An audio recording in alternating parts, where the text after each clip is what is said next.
Jeff Sheppard, Family Wealth Group. Hey, Jeffrey. Jack, good morning to you, buddy. How you doing today? Good. How was your weekend?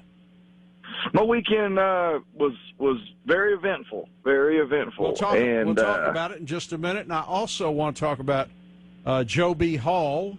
I know you were just a child when Joe B. was coaching, but I know you have probably great fond memories that I want you to share with us. Meantime, here we go. It's sort of the first of the year, I guess, and we've got tax season coming up. What's on your mind this morning? Yeah, we have tax season coming up.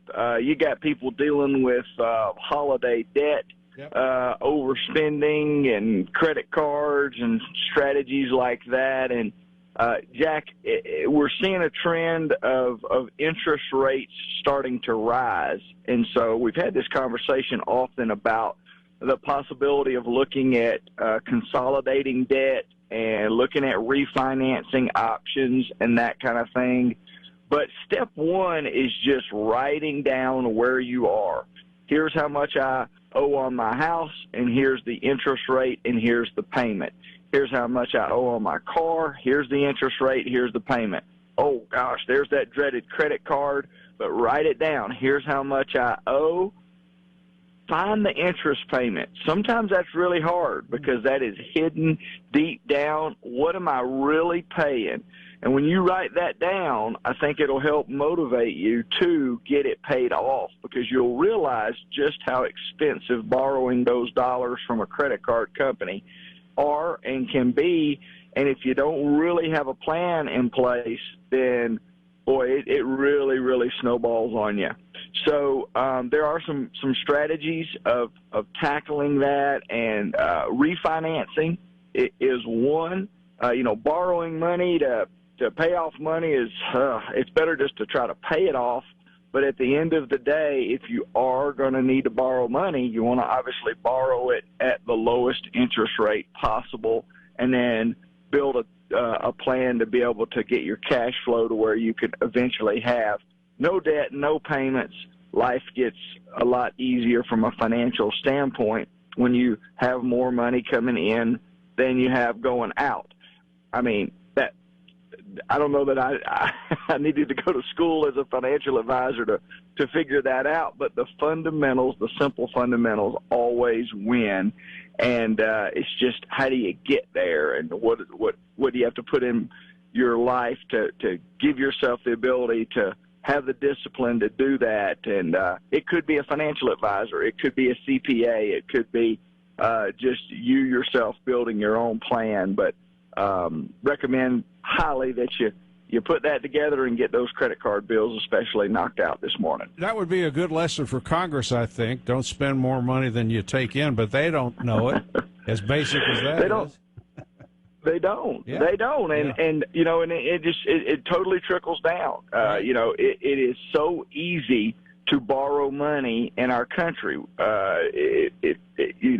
get stuff from credit card companies all the time, and there's always advertisements on refinancing and all of this. It is an easy time to borrow money, and that can be good and bad. And for a lot, it gets them in a bind and causes real problems. But the government's one of those. But what's crazy about the government is that their bank account, they can write checks and they don't bounce.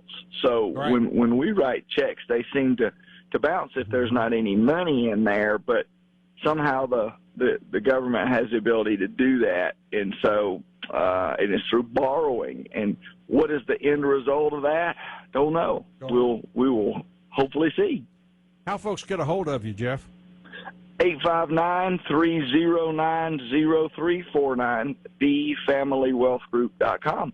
As you know, we lost a great person and one of the finest coaches to ever coach the game of the weekend, Coach Joe B. Hall. Your thoughts of Joe B? There are a few people that connect the old to the new, and he was one. You hear Coach Calipari, and you will hear Coach Calipari continue to talk about how important Coach Hall was to him. And I didn't play for Coach Hall, but I feel like I did because he was around the program. He and Mr. Kitely were dear friends, and when you have their perspective on things, you are motivated to represent the state and the University of Kentucky differently. You feel like you're representing them, and but I got to spend the most amount of time with Coach Hall through the Joe B. and Denny show. Oh. And that introduced me also to Denny Crum, and a coach that I played against, but grew to have a tremendous amount of respect for as well. But Coach Hall, just a real legend, just a real man, just a simple man that loved people, loved Kentucky basketball, and enjoyed life. And so I salute you, sir. I'm going to miss you. Thank you very much for being with Jeff. We'll talk to you on Friday. Talk to you Friday, Jack. Thank you, sir.